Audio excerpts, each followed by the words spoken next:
En ce qui concerne l'arrivée de personnes non magistrats dans la composition du CSM, que c'est une vieille revendication depuis l'insurrection populaire des 30 et 31 octobre 2014.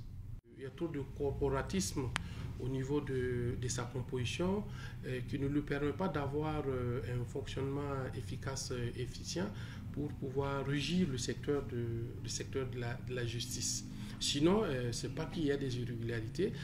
Donc il a été tenu des états généraux sur la justice en mars 2015. Au terme de ces états généraux, il a été adopté le 28 mars 2015 un pacte sur le renouveau de la justice, dans lequel l'article 4 recommande vivement que des personnes non magistrats puissent intégrer la composition du CSM. Lorsque le projet de loi portant révision de la Constitution sera adopté, bien entendu, il est prévu que les personnes qui vont siéger, les personnes non magistrats qui vont intégrer le Conseil supérieur de la magistrature puissent être faites par loi. L'indépendance du pouvoir judiciaire est affirmée et réaffirmée par notre Constitution, notre loi fondamentale. Les articles qui affirment et réaffirment l'indépendance du pouvoir judiciaire, savoir l'article 129 et suivant, ne font pas l'objet de révision, d'une part. D'autre part, les magistrats se scindent dans des groupes. Les magistrats qui jugent, c'est eux qu'on appelle les juges, et qui rendent les décisions. Et les magistrats du parquet, qu'on appelle les magistrats du ministère public, qui représentent la société auprès de ces juridictions et qui requièrent l'application de la loi.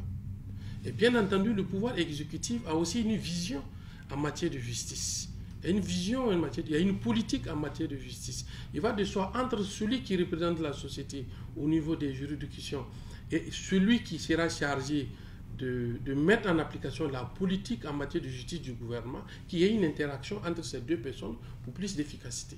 Les avantages, c'est qu'il y aura plus d'harmonie et plus d'efficacité entre les personnes qui seront chargées de représenter les intérêts au niveau de la justice et la personne qui est chargée de mettre en application la politique du gouvernement. Il y aura plus d'harmonie. D'ailleurs, si vous regardez autour de nous, les pays qui nous entourent, et même les pays qui se disent démocratiquement avancés, je ne citerai pas de nom, vous pourrez aller sur Internet et puis taper. Vous ne verrez nulle part dans un pays qui se dit suffisamment démocratique que nous prenons pour exemple, où le parquet n'est pas effectif, n'a pas de lien avec le pouvoir exécutif, bien sûr, avec le ministère de la Justice. Vous n'en trouverez pas. L'indépendance du pouvoir judiciaire, ce n'est pas un privilège pour le juge, d'une part. D'autre part, l'indépendance du juge se passe dans la tête. Ce n'est pas dans les tests. Si vous voulez, prenez tous les tests qu'il faut pour rendre un juge ou un magistrat indépendant. S'il ne le veut pas, il ne le sera jamais. Parce qu'il ne s'agit pas de revendiquer l'indépendance à l'égard du pouvoir exécutif, mais succomber à droite face à d'autres tentatives. C'est ça aussi la réalité. L'indépendance du pouvoir judiciaire doit s'apprécier aussi bien à l'égard du pouvoir exécutif, mais de tout autre pouvoir